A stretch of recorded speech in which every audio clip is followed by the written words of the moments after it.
प्यारे बच्चों नमस्कार, स्वागत है आप सभी का आपके प्यारा ऑनलाइन स्टडी प्लेटफॉर्म साइंस संग्रह पे। सभी को गुड इवनिंग बच्चों, good evening to all of you. जुड़ जाइए सभी लोगों को शुभ संध्या, गुड इवनिंग। मैंने बोला था ना कि क्लास आप लोग टाइम पर ज्वाइन करते रहिए, सारी चीज़ें आपको कॉन्सेप्ट के साथ दी जाएगी, ठीक है। तो चलिए आज मैं फिर आपके बीच लेकर के आया हूँ, इस बार सब्जेक्टिव क्वेश्चन। इससे पहले हमने आपको ऑब्जेक्टिव क्वेश्चन करवाया और उससे भी पहले मैंने आपको डिटर्मिनेंट का बेसिक इंट्रोडक्शन क्लास लिया, जिसमें डिटर्मिनेंट क्या होता है, डिटर्मिनेंट का क्या कॉन्सेप्ट है, माइनर कोफैक्टर, दिस दैट, बहुत सारा मैंने इस पर बातें किया, जिससे एक क्लास में एक ही लेक्चर में वो आपका पूरा थ्योरी का जो क्लास था डिटर्मिनेंट का वो समाप्त हो गया था, ठीक है। और दूसरी क्लास मैंने ऑब्जेक्टिव लेकर के आया, ऑब्जेक्टिव में भी पूरा ऑब्जेक्टिव क्वेश्चन मैंने सॉल्व करवाया, वो भी इंपॉर्टेंट। आज मैं सब्जेक्टिव लेकर के आया हूँ, ठीक है। उसके बाद फिर अगला चैप्टर आएगा।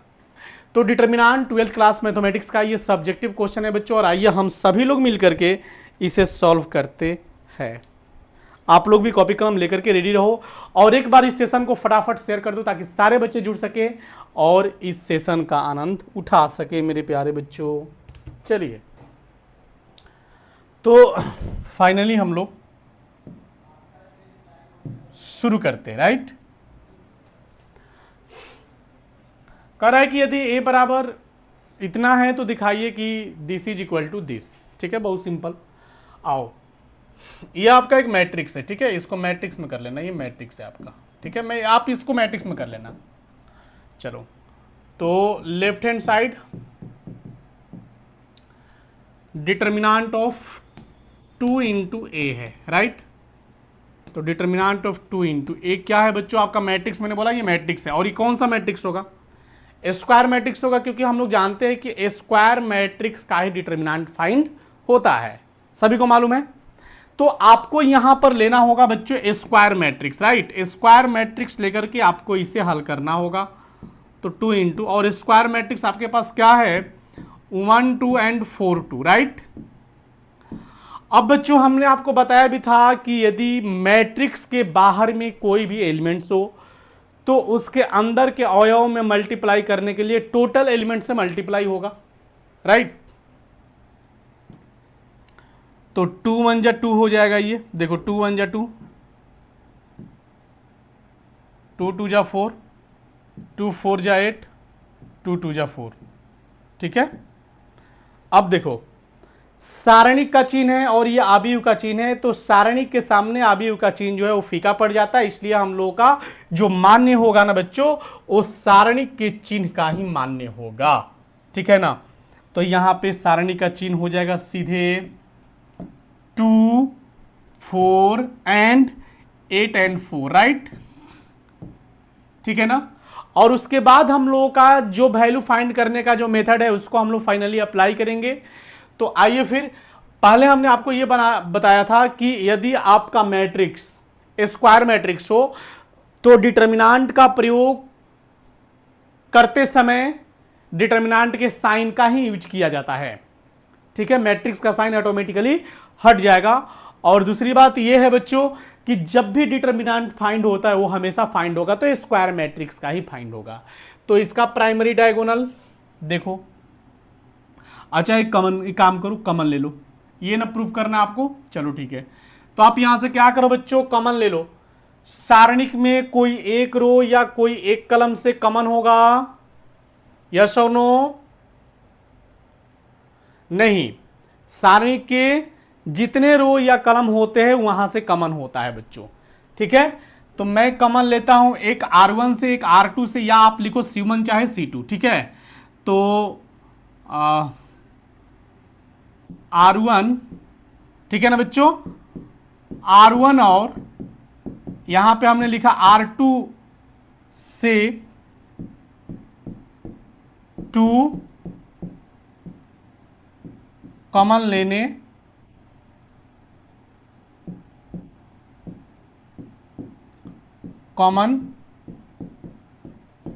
पर, ठीक है ना।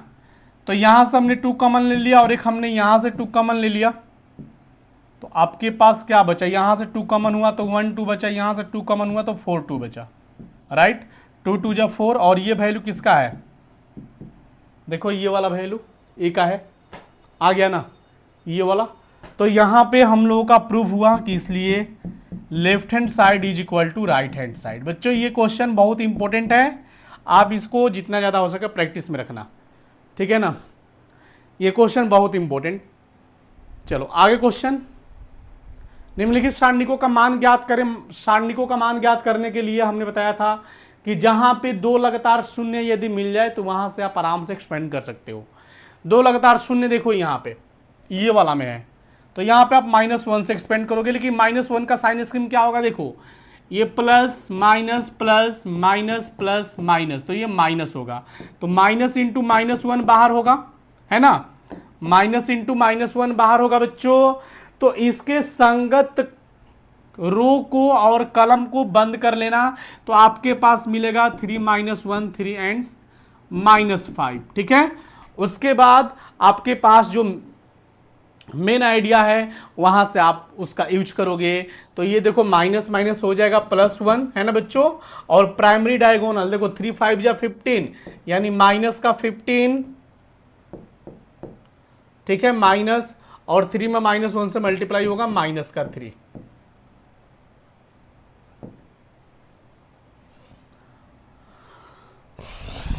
तो ये देखो ये होगा माइनस का 15 और ये माइनस माइनस प्लस का 3, तो ये होगा माइनस का 12, ठीक है ना, माइनस का 12 कंप्लीट हो गया, नो डाउट। घटते क्रम के बच्चों बढ़ते क्रम में नहीं आते हो, घटते क्रम में चले जाते हो, है ना। चलो हाय अंजलि, आनंद पासवान जी थैंक यू, अंकित कुमार, अंकुश नाथ, इमरान कुमार जी बहुत बहुत धन्यवाद, आरती शर्मा। चलो इसको भी ऐसे एक्सपेंड करना बच्चों, ठीक है, प्लस माइनस प्लस के अकॉर्डिंग, ठीक है ना। तो +3 बाहर, इसके रो कलम को बंद कर दोगे तो 1 -2 एंड 3 1 हो जाएगा, ठीक है। फिर देखो ये माइनस माइनस हो जाएगा प्लस, क्योंकि ये प्लस होता है, ये माइनस होता है, ये प्लस होता है, तो माइनस माइनस +4 हो जाएगा। और इसके बच्चों संगत रो कलम को बंद करोगे तो इसके कलम और रो को ढक लोगे तो 1 -2 2 1 1 -2 एंड 2 1, ठीक है ना। फिर यहाँ पे +5 को बाहर करो, +5 को बाहर करोगे तो इसके रो कलम को बंद करोगे तो 1 1 2 3 1 1 2 3, और उसके बाद एक्सपेंड करने का आइडिया आपको मालूम है कि इसके बाद प्राइमरी डायगोनल में मल्टीप्लाई किया जाता है, ठीक है। चलो जी, तो इस बार फाइनल एग्जाम में आप सभी को ढंग से तैयारी करके रखना होगा, ताकि जब आप एग्जाम देने जाओ तो आप फिर तहलका मचाओ। तहलका मचाने का मतलब कि ये नहीं कि आप केवल क्वेश्चन को ही सॉल्व करो, क्वेश्चन को सॉल्व करने के साथ साथ आप उसके जो दिए हुए क्वेश्चन का जो भी लॉजिक है उसको आप पढ़ो समझो, और उसके बेस पर आप ऑब्जेक्टिव को भी हल करने का प्रयास करो, ठीक है। चलिए x के मान ज्ञात करें, क्वेश्चन क्या कह रहा है, x के मान ज्ञात करें। तो यहां से क्लियर है कि x के मान कैसे ज्ञात होगा, इसको भी सॉल्व करेंगे, इसे भी सॉल्व करेंगे, राइट, दोनों तरफ ये सॉल्यूशन होगा, ठीक है ना। तो देखो ये हो जाएगा 2 1 जा 2 -5 4 जा 20, ये देखो 2x में x से मल्टीप्लाई होगा 2x स्क्वायर, -6 4 जा हो जाएगा 24, ठीक है। अब चलो इसमें से ये घट जाएगा, -18 हो जाएगा,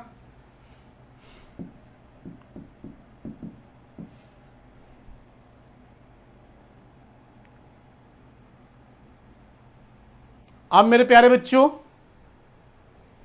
ये देखो -24 इधर आएगा तो क्या हो जाएगा बच्चों, +24, तो 2x square is equal to -18, और ये हो जाएगा बच्चों इधर आएगा तो प्लस का 24। तो देखो 24 में से 18 जाएगा 6 होगा, तो 2x square is equal to 6, तो x square is equal to 3, इसलिए x इज इक्वल टू ±√3। देखो एक ±√3 ऑप्शन देगा ऑब्जेक्टिव में, और एक केवल √3 देगा, तो आपको ±√3 पर टिक लगाना होगा, ठीक है ना, ±√3 पर टिक लगाना होगा। इसमें देखो ये वाला कॉन्सेप्ट का ठीक सेम टू सेम क्वेश्चन का पैटर्न ये भी है कि 5 2 जा हो जाएगा 10 -3 4 जा हो जाएगा 12, यहां पर हो जाएगा 5x -3 2 जा 6x। ठीक है, तो -12 + 10 कितना होगा, -2 होगा, और इसमें से इसको घटा देंगे तो ये होगा -x, ये कट गया।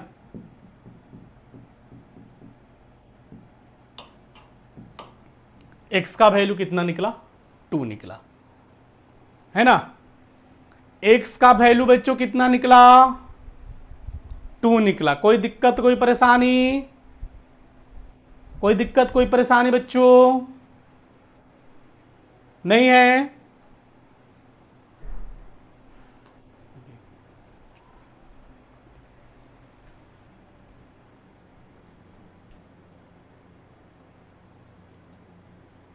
चलो, कोई दिक्कत, कोई परेशानी नहीं है, यहां तक क्लियर है।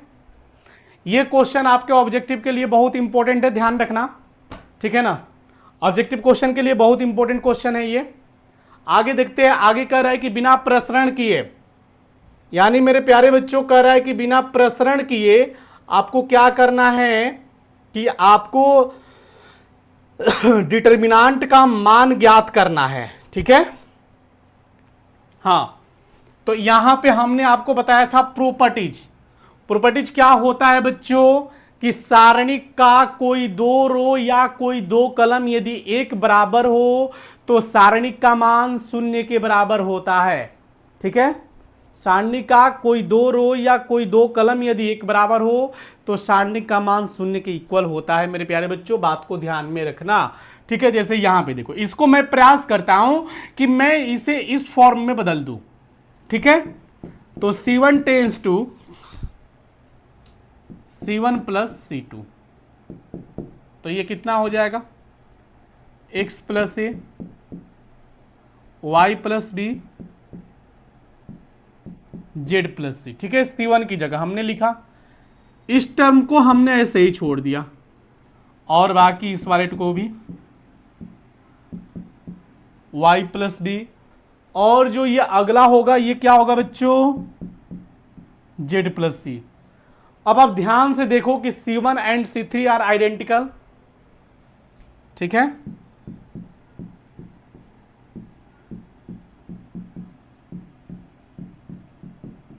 आइडेंटिकल, इसलिए ये जो पूरा वैल्यू होगा, सारणी का जो मान होगा डेल, वो क्या होगा, 0 होगा, क्योंकि C1 C3 आइडेंटिकल है।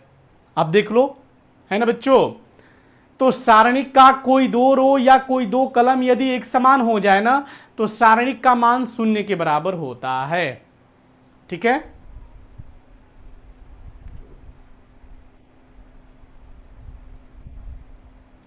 अब इस क्वेश्चन को देखता हूं मैं। इस क्वेश्चन में काम करो, सबसे पहला काम ब्रैकेट को तोड़ने का प्रयास करो, ठीक है। ब्रैकेट यदि टूट जाएगा तो फिर बात बन जाएगी आप लोगों की, राइट। देखो, मैं तो प्रयास करता हूं कि ब्रैकेट को तोड़ दिया जाए।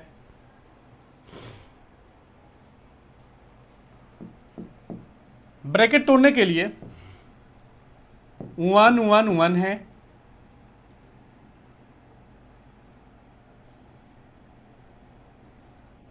CB CA, और ये क्या है बच्चों, AB है, ठीक है ना। अब चलो इसे मल्टीप्लाई करोगे तो ये हो गया AB + AC, B से मल्टीप्लाई होगा तो BC + AB, C से मल्टीप्लाई होगा तो AC + BC, राइट। चलो, अब प्यारे बच्चों आप एक चीज देखो,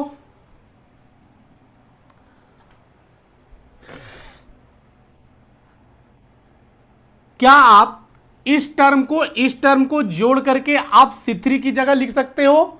हमने क्या कर दिया, C3 tense to C2 + C3, क्योंकि आपको प्रूफ करना है शून्य।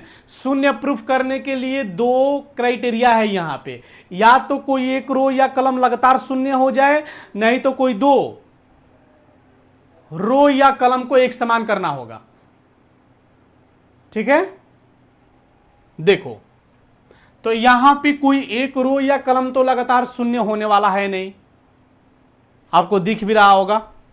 लेकिन इतना तो प्रयास हम जरूर करेंगे प्यारे बच्चों, इतना प्रयास हम लोग जरूर करेंगे कि कोई दो रो या कोई दो कलम को एक समान कर दे, ठीक है ना।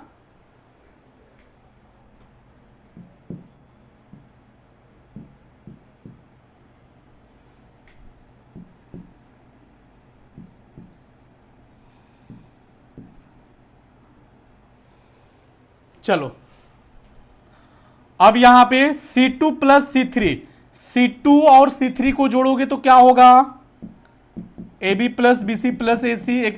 एक हमने सही तरीके से सजा लिया, ठीक है। यहां पर भी बच्चों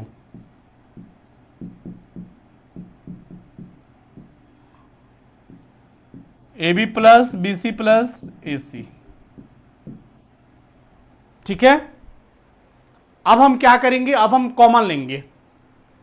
कॉमन कहां से लेंगे बच्चों, देखो ये आपका C1 है, ये आपका C2 है, ये आपका C3 है। यदि हम C3 से AB plus BC plus AC common लेंगे तो कुछ ना कुछ तो होगा ना।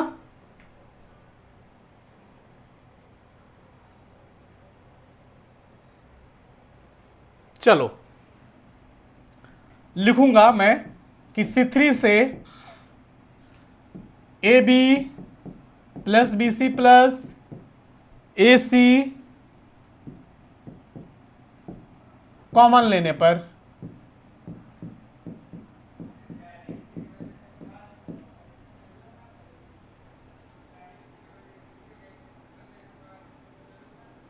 ठीक है।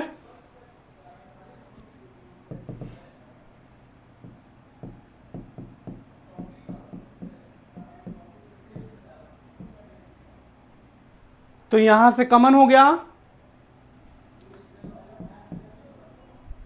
1 1 1 CB CA AB। और बच्चों आपने यहां से भी कॉमन ले लिया तो यहां पर भी क्या हो गया 1 1 एंड 1। अब आप देखो कि यहां पे C1 और C3 ये दोनों का मान आइडेंटिकल में है, राइट। तो C1 and C3 are identical. तो हमने आपको बताया था ना कि सारणी का कोई दो रो या कोई दो कलम मेरे प्यारे बच्चों यदि एक समान हो जाए, एक समान आ जाए, तो सारणी का मान प्यारे बच्चों शून्य के इक्वल होता है, ठीक है।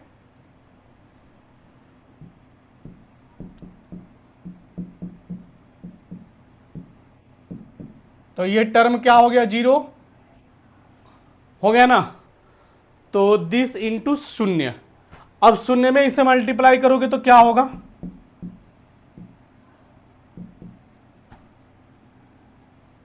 ठीक है। तो ये आया शून्य, क्लियर हो गया, ठीक है ना। तो और कहो सब लोग, कोई दिक्कत कोई परेशानी। ये सब क्वेश्चन बहुत इंपॉर्टेंट क्वेश्चन है बच्चों आपके बुक के, तो प्रयास कीजिए आप लोग इसको जितना ज़्यादा हो सके। फौजी जी आप भी प्रयास करो, है ना। सभी बच्चे हर क्वेश्चन को प्रैक्टिस में रखेंगे तो बढ़िया रहेगा। अमित भाई, ईसा रजक,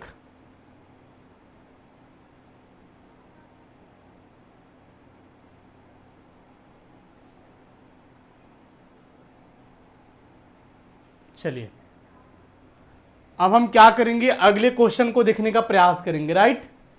नेक्स्ट क्वेश्चन मेरे प्यारे बच्चों आपके बीच में लेकर के आ रहा हूं। इसमें क्या करना है बच्चों, जीरो वाला में अक्सर देखो ध्यान रखना कि दो रो दो कलम को एक समान करना है। यदि दो रो दो कलम यदि एक समान आ जाए तो सारणी का मान फिर शून्य की इक्वल हो ही जाएगा। ये तो कह रहा है कि सिर्फ और सिर्फ मान ज्ञात करें। हमने आपको बताया था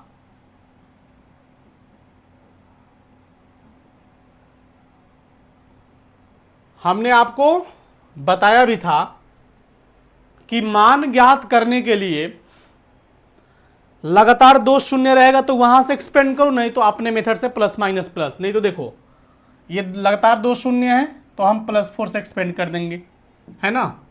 तो लिखेंगे 4 से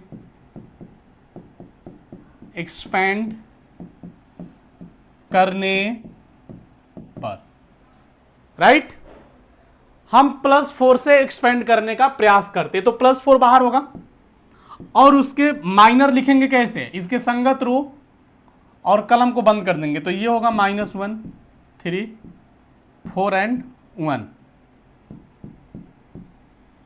अब बताओ -1 × 1 -1 फिर -4 3 जा 12।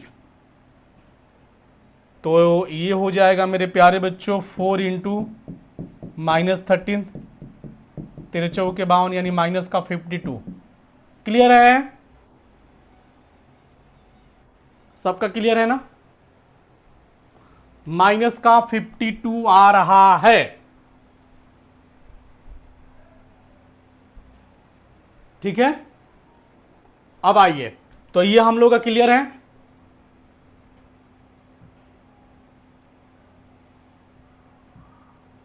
अगला क्वेश्चन है कि सिद्ध कीजिए, बहुत must very very important question बच्चों, एमबीबीआई क्वेश्चन है ये। 4a² b² c²। सोचो पहले देखो एबीसी कॉमन लो, उसके बाद फिर एबीसी कॉमन लोगे तो ऑटोमेटिक बन जाएगा a² b² c²। ठीक है, तो एबीसी कॉमन लेने के लिए देखो c1 c2 c3 या r1 r2 r3 से कॉमन ले सकते हो। ठीक है ना, तो लिखो r1 r2 और r3 से, ठीक है, ए बी तथा सी को कॉमन लेने पर, राइट बच्चों, ओके ना।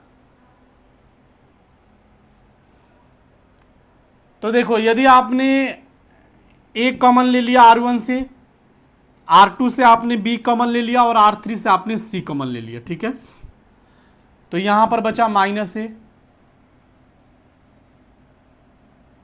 b a कॉमन हो गया r1 से, r2 से आपका क्या कॉमन हुआ बच्चों, देखो r2 से आपका b कॉमन हुआ, तो b कॉमन हो गया तो यहां पर a बचा, यहां पर एक और b बच गया माइनस के साथ में, और यहां से b हटा तो c बचा।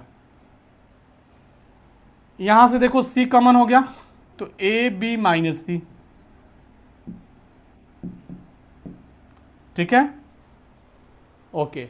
इस बार फिर कॉमन लो, क्योंकि हमारे पास जो प्रूफ करने में है वो है a² b² c²।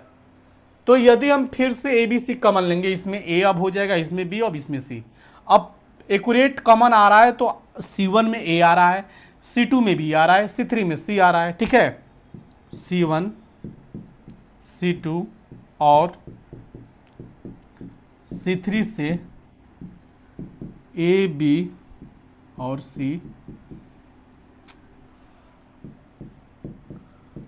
c को कॉमन लेने पर, ठीक है। तो इसलिए बताओ फिर कॉमन होगा ना, तो ये हो जाएगा a², b कॉमन हुआ फिर तो b² c कॉमन हुआ फिर तो ये क्या हो गया बच्चों c², ठीक है।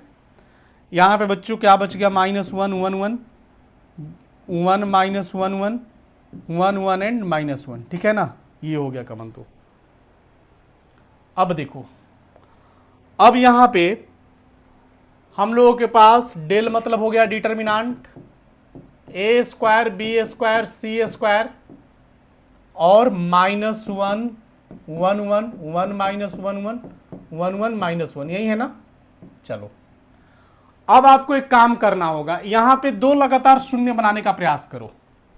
यदि हम 2 लगातार शून्य बनाएंगे तो c1 c2 को जोड़ करके या r1 r2 को जोड़ करके, ठीक है, हम करते हैं c1 tense to c1 + c2।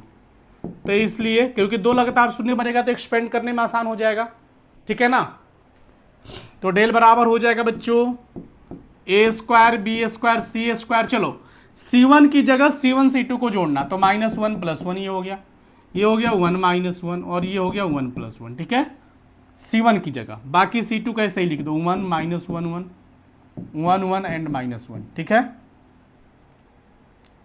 तो डेल इज इक्वल टू क्या निकला, ए square B square C square, ये कट गया, ये कट गया, 0 0 2 और 1, अच्छा सॉरी यार, इतना बड़ा मिस्टेक, 1 प्लस 1 है ना, तो ये 1 1 कितना होगा बच्चों, 2 होगा। चलो अब सही हो गया। और ये देखो 1 माइनस 1 1 1 1 माइनस 1, ठीक है। चलो अब यहां से एक्सपेंड कर दो, ठीक है, यहां से एक्सपेंड करो क्योंकि दो लगातार शून्य C1 में है ना, तो लिखेंगे हम लोग कि C1 से या +2 से लिखो आप डायरेक्ट, है ना, आप लिख सकते हो कि 2 से एक्सपेंड करने पर, ठीक है। कहां से एक्सपेंड करने पर बच्चों, +2 से एक्सपेंड करने पर। तो यहां पे डेल बराबर हो गया ए square B square C square, और 2 से एक्सपेंड करोगे तो इसके संगत रो और कलम को बंद कर लो, तो 1 1 माइनस 1 1 बच जाएगा।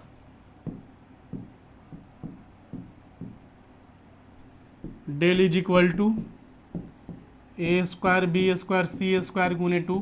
अब देखो इसमें इसे मल्टीप्लाई 1 माइनस इसमें इसे मल्टीप्लाई -1, डेल बराबर ए square B square C square गुने 2 इंटू 1 प्लस माइनस माइनस हो जाएगा +1, है ना, तो 1 1 कितना होगा बच्चों, 2 होगा।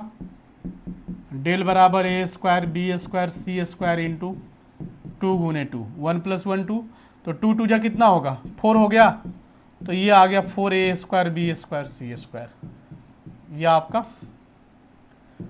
प्रूफ हुआ, ठीक है। यह आपका मेरे प्यारे बच्चों प्रूफ हो गया, ठीक है ना, कोई दिक्कत कोई परेशानी नहीं है, कंप्लीट है।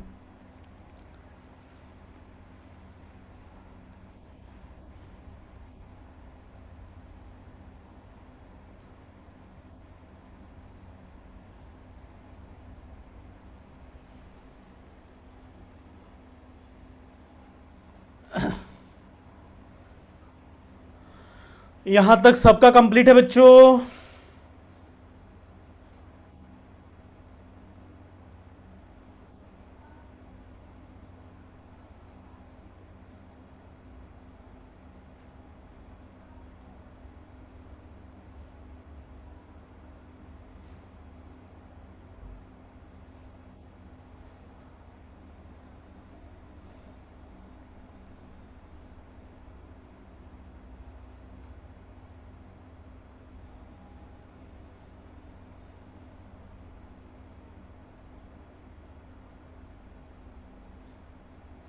चलिए जी, अब अगले क्वेश्चन की ओर चला जाए, राइट ना। बहुत सारे बच्चों का कमेंट आ रहा है, यस सर पूरा क्लियर है, वाह क्या बात है, बहुत बढ़िया बच्चों, है ना, सबका क्लियर है, बहुत अच्छी बात है बच्चों, क्लियर हो जाएगा धीरे धीरे करके सब।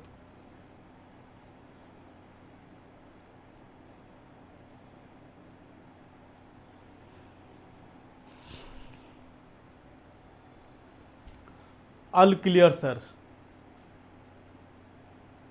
ओके सर जी, यस सर, चलो बहुत बढ़िया, थैंक यू सो मच, सभी को बहुत बहुत धन्यवाद। आशीर्वाद प्यार ऐसे ही बरसता रहता है मेरा आप लोगों पर, है ना।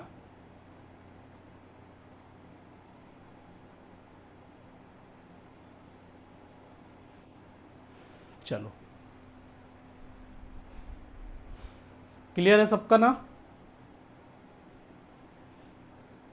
Isa Rajak, you are the best sir, अरे वाह वाह। इंग्लिश में लिखते लेकिन इंग्लिश फिर हिंदी लिखना पड़ जाएगा ना, इसलिए इंग्लिश तो बहुत आसान है लिखना, हम तो इंग्लिश में पढ़ा देते हैं आराम से, लेकिन फिर हमको इंग्लिश लिखना, फिर बच्चों को होगा कि सर हिंदी में पढ़ाओ, हिंदी मीडियम है तो इसीलिए। ठीक है बच्चों, तो 2 लगातार शून्य जहां आएगा वहां से प्रयास करना होता है क्या, कि आप वहीं से एक्सपेंड करो, ठीक है।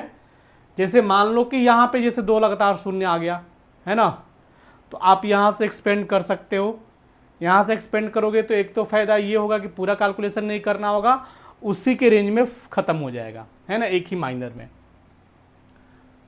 आप चाहोगे तो प्लस माइनस प्लस के अकॉर्डिंग पूरा एक्सपेंडिंग कर सकते हो, लेकिन आपका जो वैल्यू आएगा वो मिलकर के 4 ही आने वाला है। चलो अब ये क्वेश्चन देखो,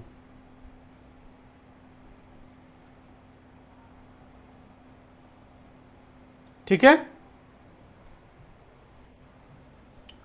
कह रहा है कि 1a square 1b square 1c square, प्रश्न संख्या 8 है।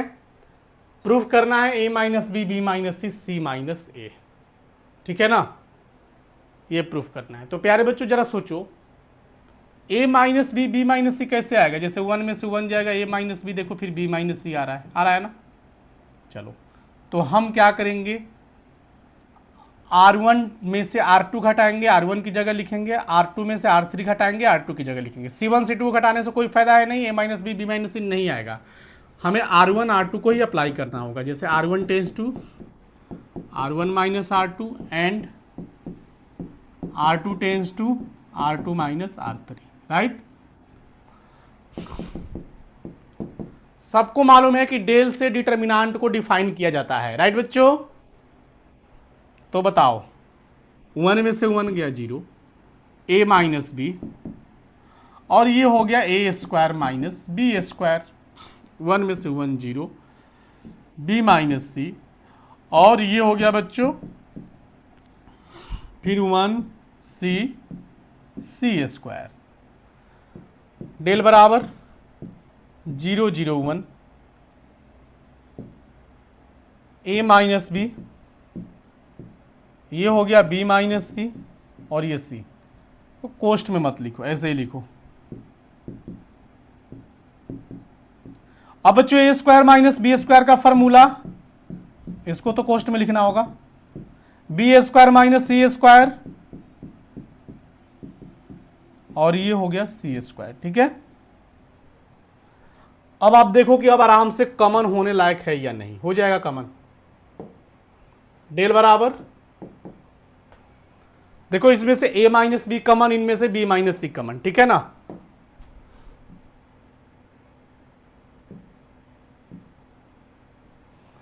तो मैं लिखता हूं R1 से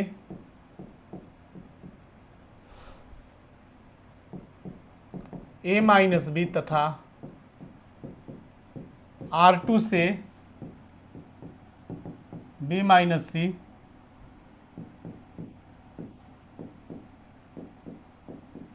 कॉमन लेने पर, ठीक है। तो इसलिए डेल इज इक्वल टू, चलो a माइनस बी यहां से कॉमन, b माइनस सी यहां से कॉमन,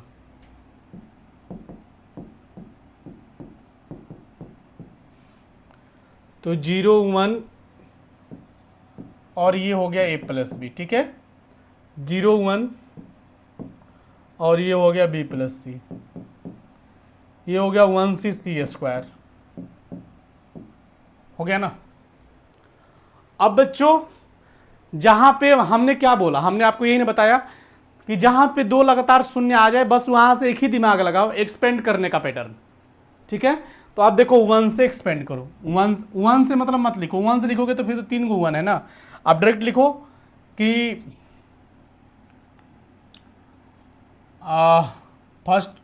फर्स्ट कॉलम यानी C1 से एक्सपेंड करने पर, डायरेक्ट C1 से लिखो। तो इसलिए ये क्या है बच्चों,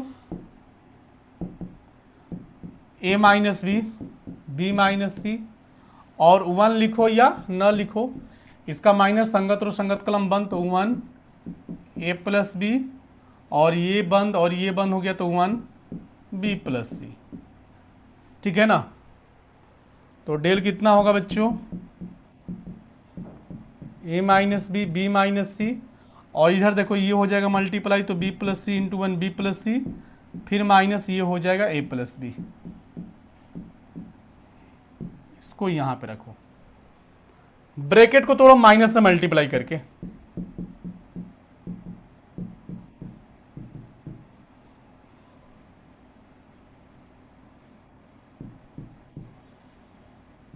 मल्टीप्लाई करोगे तो ये हो जाएगा b प्लस सी, और ये माइनस से माइनस बी, ठीक है, minus B plus B cancel, तो आप देख सकते हो c माइनस ए आ गया ना, तो इसलिए डेल बराबर a minus B, B minus C, C minus A, proofed, ठीक है ना। तो आ गया a minus B, B minus C, C minus A, और यही हम सबको प्रूफ करना था बच्चों। पैटर्न सबका एक समान है कि नहीं, कोई दिक्कत कोई परेशानी नहीं है?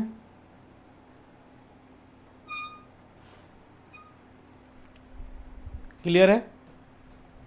तो हमने आपको बताया था क्लास में कि डिटर्मिनांट को आप डेल से डिफाइन करो या डी टी ऑफ ए से डिफाइन करो या फिर आप डिटर्मिनांट ऑफ ए से डिफाइन करो, कोई अंतर है नहीं, ठीक है,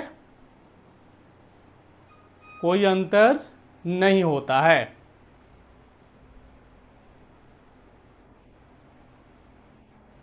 सारणिक का कोई दो रो या कोई दो कलम यदि एक समान हो जाए, जैसे मान लो कि यहां पे ए बी सी है, डी ई एफ है, फिर यहां पे ए बी सी आ गया, ठीक है, उस केस में सारणी का मान शून्य होगा क्योंकि कोई दो रो कोई दो कलम बराबर है,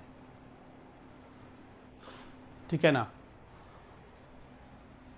एक सारणी के दो योगफल या वियोगफल के फॉर्म में लिख सकते हो, जैसे ये मान लो कि 1 2 x प्लस ए, ठीक है, 2 3